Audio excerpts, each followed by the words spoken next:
ఉమ్మడి వరంగల్ జిల్లాలో కీలకమైన నియోజకవర్గం పాలకుర్తి. ప్రస్తుతం ఈ సెగ్మెంట్ 3 జిల్లాలో విస్తరించి ఉంది. ఓటమి ఎరుగని నేత రాష్ట్ర మంత్రి ఎర్రబెల్లి దయాకర్ రావు పాలకుర్తి ఎమ్మెల్యేగా ఉన్నారు. ప్రస్తుతానికి ఎర్రబెల్లిని ఓడించగల నేత పాలకుర్తిలో లేరనే ప్రచారం సాగుతోంది. అందుకే ఆయన్ను ఓడించే వారి కోసం అటు కాంగ్రెస్ ఇటు కమలం పార్టీ భూతద్దాలు పెట్టుకొని వెతుకుతున్నాయి. మరి ఎర్రబెల్లి విజయానికి ఎవరైనా బ్రేకులు వేయగలుగుతారా? ఇవాల్టి ముఖ చిత్రంలో చూద్దాం.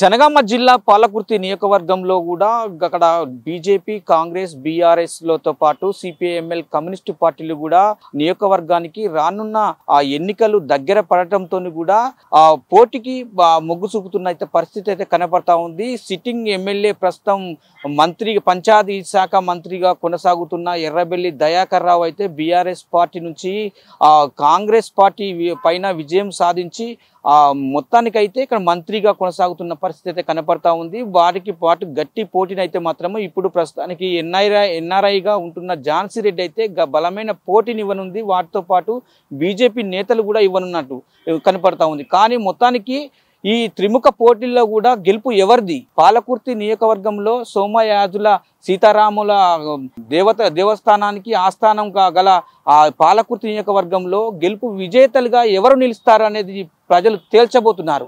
ఆ స్టోరీ ఏందో అమ్మా న్యూస్ లో తెలుసుకునే ప్రయత్నం చేద్దాం. అసెంబ్లీ ఎన్నికలు దగ్గర పడుతూ ఉండడంతో ఎన్నికల వాతావరణం అప్పుడే మొదలైంది. అధికార ప్రతిపక్ష పార్టీల నుంచి అభ్యర్థులు ఖరారు అయినట్లే అని ప్రచారమూ జరుగుతుంది. జనగామ జిల్లా పాలకుర్తి నియోజకవర్గంలో రాజకీయ వేడి రాజుకుంది. ఎన్నికలు మరో 3 నెలల వరకు ఉండడంతో అధికార ప్రతిపక్ష పార్టీలు పరుగులు పెడుతున్నాయి. పాలకుర్తి నియోజకవర్గం ఏర్పడి 15 సంవత్సరాలు అయింది. అంతకుముందు చెన్నూరు నియోజకవర్గంలో భాగంగా ఉంది. నియోజకవర్గాల పునర్వ్యవస్థీకరణలో పాలకుర్తి కొత్తగా ఏర్పడింది. పాలకుర్తి, దేవరుప్పల, కొడకండ్ల, రాయిపర్తి, తొర్రూరు మండలాలు ఈ సెగ్మెంట్ పరిధిలోకి వస్తాయి. ఇక్కడ మొత్తంగా 2,32,456 మంది ఓటర్లు ఉన్నారు. ఇందులో మహిళల సంఖ్య 1,16,591 మంది కాగా పురుషుల సంఖ్య 1,15,861 మంది ఉన్నారు.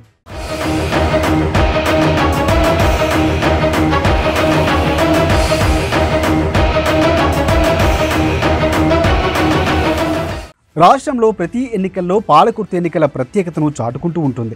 ఈసారి కూడా అదే విధమైన ఎన్నికలు కానున్నాయి. పాలకుర్తి నుంచి ప్రస్తుతం ప్రాతినిధ్యం వహిస్తున్న మంత్రి ఎర్రబెల్లి ఈసారి కూడా బరిలో ఉండనున్నారు. అధికార పార్టీ బీఆర్ఎస్లో ఎలాంటి పోటీ లేదు. ఆయనొక్కడే అభ్యర్థిగా ఖరారనే చెప్పవచ్చు. దాదాపుగా ఎర్రబెల్లినే అభ్యర్థిగా అధిష్టానం ప్రకటించనుంది. దయాకర్ రావుకు ఎదురులేదనే పరిస్థితి నియోజకవర్గంలో ఉంది. ఓటమి ఎరుగని నాయకుడిగా 6 సార్లు ఎమ్మెల్యేగా, ఒకసారి ఎంపీగా గెలిచిన అనుభవం కలిసొచ్చే అంశం. వర్ధన్నపేట ఎమ్మెల్యేగా 3 సార్లు, పాలకుర్తి ఎమ్మెల్యేగా 3 సార్లు గెలిచి ఇప్పుడు మంత్రిగా ఆయన కొనసాగుతున్నారు.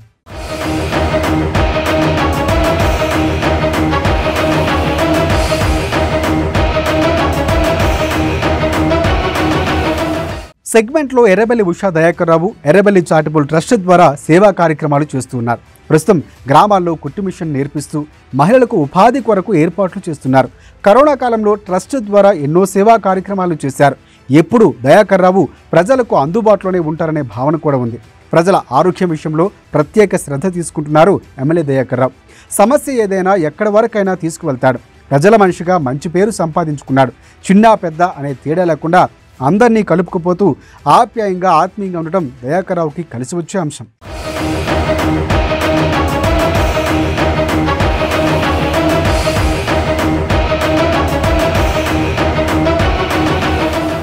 ప్రజానాయకుడిగా పేరు ఉండడం, ప్రతి వ్యక్తిని పేరుతో పలకరించడం, భుజం తట్టడం వల్ల ఆయనకి ప్రజల్లో మంచి పేరు పట్టు ఉంది. ఆయన సేవలు మణికట్టు లేని చెయ్యి అని ప్రజలు, నాయకులు అంటూ ఉంటారు. నియోజకవర్గంలో దాదాపుగా 4,000 కోట్ల రూపాయలతో అభివృద్ధి చేశామని, ఇప్పుడు కొన్ని పనులు జరుగుతున్నాయని దయాకర్ రావు చెబుతున్నారు. రిజర్వాయర్లు, చెక్ డ్యాంలు, సీసీ రోడ్లు, డబుల్ బెడ్రూమ్ ఇల్లు, శ్మశాన వాటికలు, అండర్ డ్రైనేజీ కాలువల ద్వారా చెరువులు, కుంటలు నింపుటకు ఏర్పాట్లు, దేవాలయాల అభివృద్ధి, ఇంటింటికి మంచినీరు, సాగునీరు, నిరంతర విద్యుత్, సంక్షేమ కార్యక్రమాల కొరకు కోట్ల రూపాయలు ఖర్చు చేస్తున్నామని దయాకర్ రావు చెబుతున్నారు. పార్టీలో పొరపక్షాలు ఉన్నా నివురుగప్పని నిప్పులాగా ఉన్నాయి.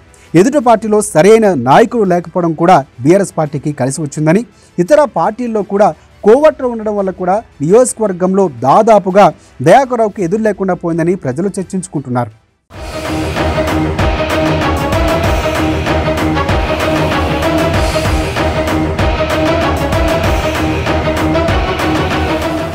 ఇక కాంగ్రెస్ పార్టీ విషయానికి వస్తే గతంలో ఇక్కడ పోటీ చేసిన నేత జంగా రాఘవరెడ్డి ఇప్పుడు వరంగల్ పశ్చిమంలో పోటీకి సిద్ధమయ్యారు. జనగామ జిల్లా అధ్యక్షుడిగా ఉన్న కూడా పాలకుర్తిలో అంతంత మాత్రంగానే చూస్తూ ఉండడంతో కార్యకర్తలో నిరుత్సాహం ఎక్కువగా ఉంది. అయితే ఇదే అంశాన్ని అధిష్టానం దృష్టికి ఎన్నోసార్లు తీసుకువెళ్లారు. అధిష్టానం దూరదృష్టితో ఆలోచించి పాలకుర్తిలో సరైన అభ్యర్థి లేరని ప్రచారానికి తెరతీస్తూ ఎన్ఆర్ఐ ఝాన్సీరెడ్డి కాంగ్రెస్ నుంచి పోటీ చేస్తున్నట్లు ప్రకటించారు.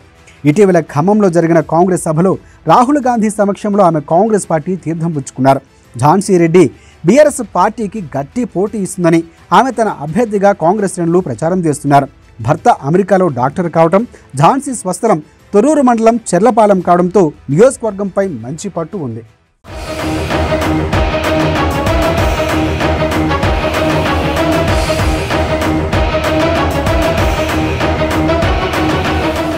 ఇప్పటికే అనేక సేవా కార్యక్రమాలు చేస్తున్న ఝాన్సీ ప్రచారంలో తనదైన శైలిలో ముందుకు దూసుకుపోతున్నారు. తొర్రూరులో 30 పడకల ఆసుపత్రి నిర్మించడం, 50కి పైగా విద్యార్థులకు ఎంబీబీఎస్ చదువులు చెప్పించడం, డబుల్ బెడ్రూమ్లు, అలాగే గ్రామ పంచాయతీ భవనానికి స్వంత స్థలం కేటాయించడంతో ప్రజల్లో మంచి పేరు ఉంది. రాజకీయానికి కొత్త అయినా పరిచయానికి మాత్రం పాతే. వీరికి నియోజకవర్గంలో మంచి పేరు ఉండడం, ఆస్తిలో కూడా దయాకర్ రావుని మించి ఉండడం, ఎన్ఆర్ఐ కావడంతో ఒక్కసారి కాంగ్రెస్ పార్టీలో జోష్ కనిపిస్తోంది. అన్ని వర్గాల్లో కలుపుకుంటూ ఇప్పటికే నియోజకవర్గంలో ఝాన్సీరెడ్డి దూసుకుపోతున్నారు.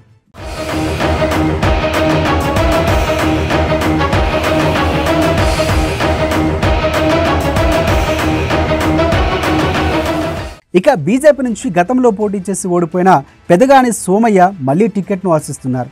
ఈ నియోజకవర్గంలో బీజేపీకి బలమైన పునాది లేకపోయినప్పటికీ కేంద్రంలో అధికారంలో ఉండడంతో పలువురు నాయకులు బీజేపీ నుంచి పోటీ చేసేందుకు ఆసక్తిని చూపిస్తున్నారు. దీనిలో దేవరూపుల మండలానికి చెందిన లేగా రామ్మోహన్ రెడ్డి, రాయపర్తి మండలం కొండూరు గ్రామానికి చెందిన కర్ర శ్రీనివాసరెడ్డి పోటీ పడుతున్నారు. ఇప్పటికే ఎన్నో పార్టీ కార్యక్రమాలు నియోజకవర్గంలో చేస్తున్నారు. ఇక పలు సామాజిక కార్యక్రమాల్లో కూడా వీరు పాలు పంచుకుంటూ తమ ఆధిపత్యాన్ని ప్రదర్శిస్తున్నారు. అయితే గ్రామాల్లో సరైన నాయకత్వం లేకపోవడం, స్వంత ఓటు బ్యాంకు లేకపోవడం వీరి ఎదుగుదలకు నియోజకవర్గంలో అడ్డంకిగా ఉంది. ఒకవేళ ఎమ్మెల్యే అభ్యర్థి ప్రకటిస్తే మార్పు ఎలా ఉంటుందో తెలుసుకోవచ్చు. అయితే పాలకుర్తిలో ప్రధాన పోటీ ఇక్కడ ఇప్పుడున్న పరిస్థితుల్లో బీఆర్ఎస్ కాంగ్రెస్ మధ్య ప్రధాన పోటీ ఉంటుంది. సిపిఐ సిపిఎం పార్టీలు ఇక్కడ పోటీ చేసే అవకాశం లేదు. ఇక పొత్తులో భాగంగా బీఆర్ఎస్కు సపోర్ట్ చేసే అవకాశం ఉంది. బీఎస్పీ పార్టీ నుంచి జిలకర రవికుమార్ పేరు కూడా వినిపిస్తోంది. సిపిఐ ఎంఎల్ పార్టీ నుంచి ఈసారి కూడా పోటీ చేయనుంది. ఇక ఆ పార్టీ రాష్ట్ర కార్యదర్శి మామిండ్ల రమేష్ తాజా బరిలో ఉండనున్నారు. టీడీపీ, జనసేన ఇతర పార్టీలు పోటీ చేసే విషయంలో స్పష్టత లేదు.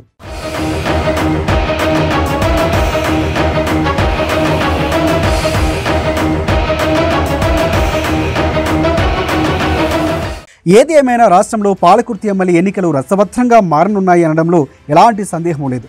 ఒకవైపు నియోజకవర్గంలో తాను చేసిన అభివృద్ధి, తన మంచితనం, తాను చేసిన సేవలు చూసి ఓటు వేయండి దయాకర్ రావు, నియోజకవర్గంలో జరిగిన అభివృద్ధిలో ఎంత అవినీతి తప్ప అభివృద్ధి లేదంటూ ప్రతిపక్షాలు ఇలా అభ్యర్థులు డిసైడ్ అయ్యాక చూడాలి. మరి ఎవరు ఏ పార్టీలో ఉంటారో, ఎవరు ఎవరికి సహకరిస్తారో, ఎవరు ఎవరి కోసం పనిచేస్తారో, చివరికి గెలుపు ఎవరిదో వెయిట్ అండ్ సీ.